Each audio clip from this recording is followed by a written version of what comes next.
చేసి ఈ press meet పెట్టి మీకు ముఖ్యంగా చెప్పేది ఏమిటంటే కాంగ్రెస్ పార్టీ కొంతమంది దుష్ప్రచారంతో ఏదో బలహీనని చెప్పి ఒక పెద్దగా స్ప్రెడ్ చేశారు సీమాంధ్రలో.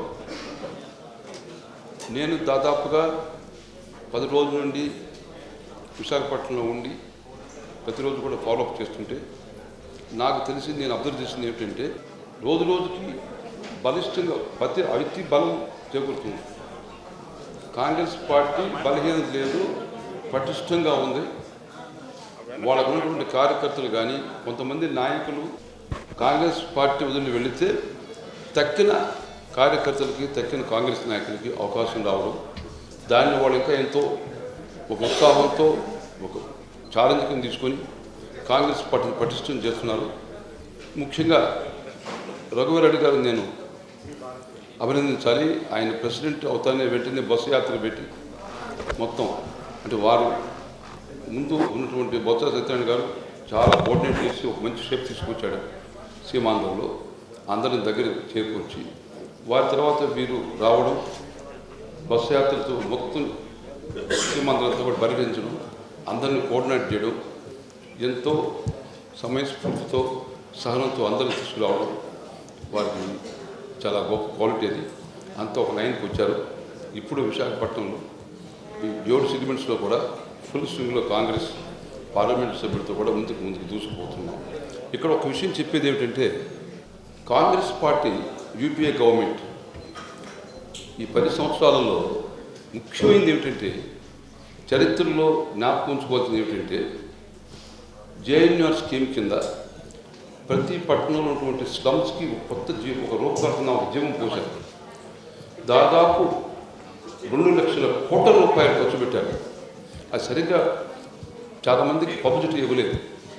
ఈరోజు విశాఖపట్నంలో ఫ్లైఓవర్స్ కానీ, డ్రైనేజ్ సిస్టమ్స్ కానీ, లేకుంటే కెనాల్ సిస్టమ్స్ కానీ, వాటర్ రిజర్వాయర్స్ కానీ ఎన్నో స్కీమ్స్ కూడా central government scheme UPA government తరఫున వచ్చింది.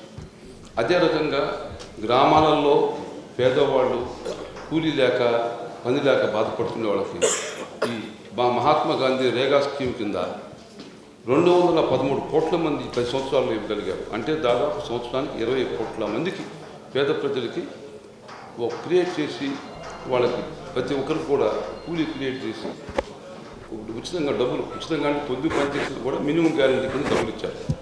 ఇది పెద్ద స్కీమ్. అదే రకంగా ఈరోజు ప్రజాస్వామ్యంలో ఎక్కడ ఏం జరిగినా రైట్ ఆఫ్ ఇన్ఫర్మేషన్ యాక్ట్ కింద ఏది కావాలన్న బల్లబుద్ధి అడిగేటువంటి ప్రతి పౌరుడికి అధికారం కల్పించింది యూపీఏ గవర్నమెంట్. ఈ విధంగా ఇంత చేశారు. తర్వాత ప్రపంచంలో కూడా ఆర్థికంగా ఫైనాన్షియల్ స్తంభన కూడా మన భారతదేశం కంపేరిటివ్గా అన్ని దేశాల కింద కూడా ముందుకు నడుస్తూ వచ్చింది. తెలంగాణ వాళ్ళు ఎప్పుడు వచ్చినా కూడా హైదరాబాద్కి మాకు పదవి వస్తే అధికారం వస్తే వెంటనే మేము సపరేట్ తెలంగాణ సపరేట్ ఇస్తాము అంటే కారణం ఏమిటంటే అక్కడ ఎక్కువ బలం అవుతుందని చెప్పి ఒక పొలిటికల్గా చెప్పేవాళ్ళు. దాంతోపాటు మీకు తెలిసిన విషయం అన్ని రాజకీయ పార్టీలు కావాలని కోరడం. మరి మా ప్రభుత్వం కాంగ్రెస్ ప్రభుత్వం ఉంది కాబట్టి దాన్ని ఇంప్లిమెంట్ చేశారు. ఇంప్లిమెంట్ చేసిన దాన్ని అన్ని రాజకీయంగా దుష్ప్రచారం చేసి కాంగ్రెస్ దానికి కారణం దాని మీద కూడా ప్రతిష్ఠ చేసి. కానీ నా క్వశ్చన్ ఏమిటంటే లోక్సభలో కానీ రాజ్యసభలో కానీ బీజేపీ ఫుల్ స్ట్రాంగ్ మెజారిటీ ఉన్నది. సో వాళ్ళు సపోర్ట్ చేయండి, అసలు ఇది సపరేట్ అయ్యే క్వశ్చనే లేదు. అది అందరికీ తెలిసిన విషయం. అందరూ ఆశ్చర్యపడ్డారు ఏమిటి వాళ్ళు కూడా సంపూర్ణంగా దీనికి మద్దతు ఇవ్వడం.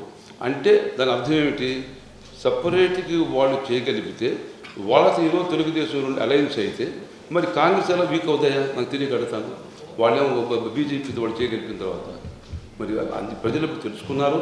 అందుచేత ఇప్పుడు కాంగ్రెస్ ఇప్పుడు ఇంతవరకు కూడా రాష్ట్రంలో ఎన్నెన్నో ఈ 10 సంవత్సరాలు కాంగ్రెస్ ప్రభుత్వం ఎన్ని మళ్ళీ చెప్పనక్కర్లేదు ఎన్నెంతో ఇటువంటి కార్యక్రమాలు స్త్రీలకైతే ఏమి యువకులకైతే ఏమి కామన్ మ్యాన్ చేశారు. భవిష్యత్తులో కూడా రఘువీరెడ్డి గారు ఆంధ్రప్రదేశ్ కూడా మేనిఫెస్టో బ్రహ్మాండంగా ముఖ్యంగా ఆడపిల్ల పుట్టితే 100 గజాలు స్థలం ఇవ్వడం ఇన్ని బ్రహ్మాండంగా స్కీమ్స్ని వర్కౌట్ చేశారు. సో ఇలాంటి పరిస్థితుల్లో మాకు ఇప్పుడు ఉన్నటువంటి 7 మంది శాసనసభ్యులు పార్లమెంటు సభ్యులు ఈ నియోజకవర్గంలో కాంగ్రెస్ మళ్ళీ బలం పుంజుకొని కొంతమంది వేరే పార్టీకి వెళ్ళినా కూడా కాంగ్రెస్ క్యాడర్లు కాంగ్రెస్ ఓటరు ఎక్కడికి పోలేదు. నిన్న ఉదాహరణకి చిరంజీవి గారు వస్తే మొత్తం పట్టణంలో ఆల్మోస్ట్ 4 నియోజకవర్గాలు తిరిగితే ఎక్కడైనటువంటి స్పందన అంటే మామూలుగా చిరంజీవి ఒక స్టార్ కాబట్టి సినిమా తను చూడటం రావడం ఒక ఎత్తు అయితే వాళ్ళ స్పందన వాళ్ళ ఉన్నటువంటి కాంగ్రెస్ మీద అభిమానం ఆశ్చర్యవేస్తుందన్నమాట. అందుచేత ఇప్పుడు క్రమంగా అద్భుతంగా ముందు కాంగ్రెస్ పటిష్టమవుతుంది.